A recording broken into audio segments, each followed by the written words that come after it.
Thanks so much. Well, good morning, ladies and gentlemen. Tight timetable this morning, so I'm not going to give you too much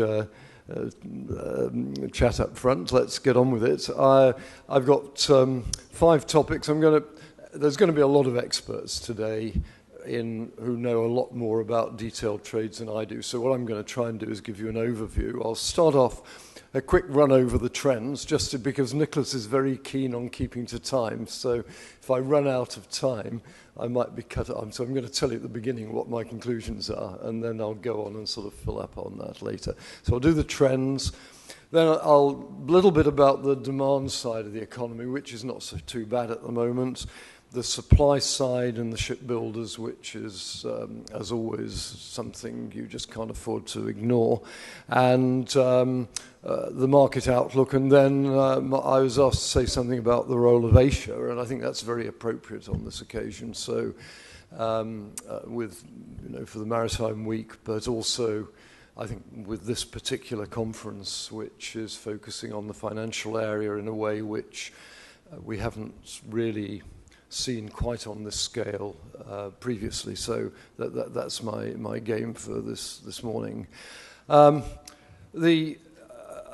think the big thing about the market today is we're past the trough, which is always good news, but this has been quite a big cycle, and we've still got to get out the other end. And so what I'm focusing on a little bit more is less exactly when things are going to recover and more how, what the profile will be if you're trying to plan recovery and plan survival for the second half of the recession if you've got a weak balance sheet. Well, I'm sure there's no one here with a weak balance sheet, it's tough times. The demand side is basically pretty good. The supply side is still quite challenging.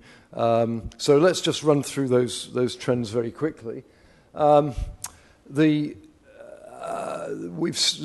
we are past the trough, and I think it was pretty clear we passed that about 12 months ago, there's still about almost 20% surplus across the whole fleet. It's spread differently between sectors, but nevertheless, we're not so. What we learned as we came out of the 80s, which was incidentally a very different sort of depression from this one, was that really before you get another really good market, you've got to get rid of all the underlying surplus. And so, we've got a bit of surplus clearing to do before we can say, hooray, there's a boom around the corner. The Clarkson index, which is the average of tankers, bulk carriers, container ships and gas, still bouncing around $10,000 a day, which is not its bottom by any means. It's been down in the 8,000s within the last 15 months. But nevertheless, it's quite low, but it is edging up. It's going in the right direction. I'll show you some charts of this. Demand side, pretty good. Industry is growing much faster than it was. The recovery we were looking forward to 15 months ago, a year ago, is happening now, and nearly every economy is doing pretty well. The trade growth is up 3.9% in last year. We're looking at somewhere around 3.5% this year. This is very decent growth. It's in the upper echelons of the sort of historic growth rates we've had for sea trade. And China is doing very well, and so their growth figures for last year were up to 8% Seaborne Trade imports. So that's great. On the supply side, the orders picked up quite a lot last year. It was about $64 billion in money and 80 million deadweight in tonnage. And we're starting to see some orders coming through that have, sort of shipbuilding, capacity connotations. So we'll look at that in a bit more detail. But the deliveries were 98 million tons. So although the yards didn't book as much new tonnage as they delivered, that 98 million tons is still really more, it's definitely more than we need to clear the market. So it's a little bit on the high side. Demolition still very robust. There's 35 to 40 million tons a year going out. So about a third of the tonnage that's being delivered is immediately accounted for by scrapping. So that, again, in a good trade growth scenario is not bad. So you can see here, it's up a bit, down a bit is the scenario. And what I'm going to do from here on is to sort of really go through these sectors in a little bit more detail. Let's start off with the general trend, the Clarkson index, and this last decade, because we are now 10 years away from Lehman Brothers and the big, well, 9.5 years from Lehman Brothers, but 10 years from the beginning of the crisis. And you can see that the freight market the last 10 years has been quite similar to the 90s. And I'd say there's a lot of truth in that. In the 90s, we felt, I think, that we deserved a better market because we'd had such an awful market in the 80s. You felt it was unjust that you didn't get a better market in the 90s. But actually, as it turned out, we were soaking up surplus still until 1997 was the date at which you finally got rid of the overhang and we started to move into better territory. And we didn't really know what territory we were moving into, but you can see from this index that it was worth being there. And patience and survival skills are what shipping's all around. Those players who got through the 90s were there definitely to pick up some very nice investments in the 2000s. So, and I think, again, we're marking time and waiting to clear the market before we can get to that next really exciting infusion of cash. The market cross-section is quite different. This chart shows you the average earnings of each sector in the last 12 months divided by the average earnings in the last 7 years. So we're really out of the period when the last 7 years was influenced by the boom of the last decade. It's all the recession, and you can see there's a very different position. If we start, the bulkers are really much better. They've got ahead of their previous trend. They had a very hard run over the last 7 years, and the current rates, I know Capes are struggling a little bit at the moment. I don't see that as being particularly permanent development. I think we'll see that correct itself fairly shortly, but generally the dry bulk is doing okay and is 43% over trend today. So that's not bad at all. The tanker, 18% over trend. The tankers, in contrast, had a rather unexpected boom, and they are now 43% below trend, and chemicals a little bit under trend, gas after a very good run under trend. So you can see it's pluses and minuses for the sectors, and but they are moving around, a couple of years down, a couple of years up. That's the pattern at the moment. Just to put this for the main sectors into a sort of slightly more fundamental perspective, are the ships actually making money? This analysis looks at the cost of a ship, of a new ship. It's based on new building prices, and it shows all the costs, including operating expenses in blue, the interest, assuming that you leverage the ship at 70%, so you're lucky enough to get that out of a bank nowadays, and with a banker's spread, by the way, which is generally nowadays nearly as much as the interest, and lucky bankers, and depreciation, which of course is non-cash, but you've got to cover it sometime. And you see for the Capesize how that did bottom out 15, 16, when China was not looking good, the Capes were really suffering. There was no money coming in at all. You couldn't pay the bank for a bit. And now it's back into covering depreciation territory. So, this is incidentally, the earnings here is for the last 12 months, not spot earnings. The spot earnings are a slightly different story, but I'd like to get the average. So that's not too bad. If we look at the tankers, it's a different pattern. And of course, the big thing, it's the same calculation here. The operating expenses, the interest plus spread on 70%, and the depreciation. Tankers, very different. They had a surprisingly good boom. I mean, 14, 15. I call it the Paddy Rogers boom because I think he talked the market up. I don't know what happened. But anyway, we got that very good boom, which is almost as good as in the last decade. It went up and it came down, which is a pattern we got used to in the tanker business for many years. The booms didn't last very long. And now we're in a sort of correction phase, and we'll look at the numbers there a little bit further going on. But basically, the fundamentals of the two markets are not so different, dry and wet. Second-hand prices, it's not been a bad decade for arbitrageurs. These are indices of 5-year-old ships, which Clarkson Research do, and as you can see, there's sort of a certain amount of interplay, not massive price movements, but some movement and some money to be made.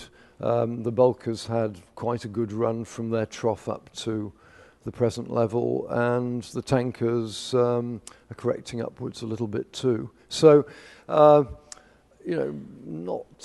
wild speculation on the prices. Take a look at the demand trends. I'm going to speed up a little bit because I see from the countdown timer I'm running over time here. So I'm going to go through these charts quite quickly. World economy doing pretty well, as you can see. This is world industrial production. In 15-16, it was pretty low, and it's picked up very nicely over the last 12 months, as expected. And that is the first thing that's really helping us out on the demand side. The second thing is that China's trade is been very decent over the last couple of years. I mean, I've shown the sort of increase that we've been having over quite long periods. And you see here, 14, 15 were very relatively weak years, especially 15 for China imports. The last 2 years, 180 million tons a year has been pretty good, actually quite excellent. And it just emphasized once again that we are very dependent on China for the marginal movements in this business. China's the big dog today, and you've got to watch it. There are a few worries about the iron ore. We keep following the iron ore. It keeps increasing.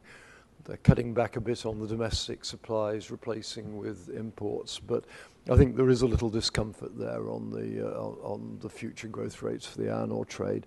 But iron ore is not everything. And I put this chart in. It's total seaborne trade. I had to do a bit of jiggery-pokery to get such a long series out of it. But the reason I wanted you to see a long series is it just shows that you can have bad runs with trade when it goes down. The 80s was not a good decade. We actually saw seaborne trade falling year after year. In fact, it was horrible. The last decade, since 2009, there's been nothing wrong with seaborne trade. It has grown pretty steadily. This is a good business. We're up to 11.5 billion tons trade. Mr. Poulsen was mentioning, why shipping is a good business. Shipping is a good business because it delivers 11.5 billion tons of cargo, nearly 2 tons per capita for every person in the world, and you couldn't have today's world without it. It is the ultimate essential business. So if you put your money in ships, it might be a bit of a hairy ride, but you're doing something pretty good for the world economy, And I'll have a few more words to say about that later. Seaborne Trade, as you can see again, these are just the percentage growth rates. And it's not been as exciting in this decade as it was in the last decade when you were sort of looking at growth rates of over 5%. But given the bigger base, the absolute trade growth has been not bad at all. We just had the 1 year, 2015, when it was a bit weak. But otherwise, we're looking at 3.5% last year and maybe 2.2, 3.3%. I'm sorry, something's gone wrong with that number. It says 1905, but it's supposed to say 1918. So sorry about that. On the supply side, well, I think we could do better. This is the story of the shipyards. Slowly building up in the 90s, then suddenly in the 2000s, and then suddenly the yards invest a lot of their cash in new capacity. We get over the top and they closed over 500 shipyards. And we went from 160 million tons to 100 million tons of production. We were 98 million tons last year. We're going to see it down to about 70 million tons this year and about maybe 68 next year. I think to be quite honest, we need to be even lower than that to clear this surplus. So we're going in the right direction, but not as fast as I would like to see it if we're going to get rid of that surplus capacity. The shipyard is still the three big players. China's the big dog today. They've overtaken Korea. Korea is not far behind. This is in compensated gross tons with 10.9